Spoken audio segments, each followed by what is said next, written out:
Joy Shri Krishna. Today I will discuss about fire alarm system.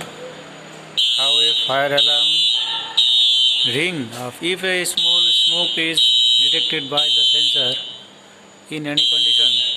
There is a light and horns and it is blinking at second pulse.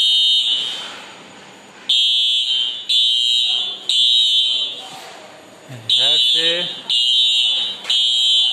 fire alarm indicator. It is sensed and it is ringing at this high frequency. It is a small sensation and the frequency is very high.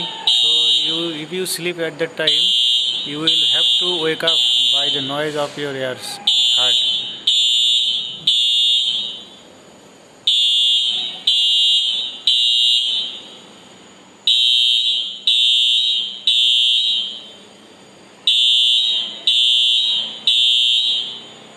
Thank you for showing your interest.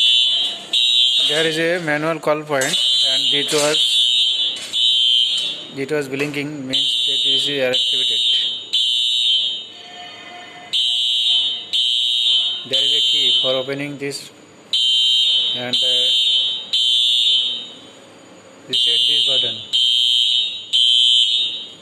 Thank you very much for sharing your friends and subscribe.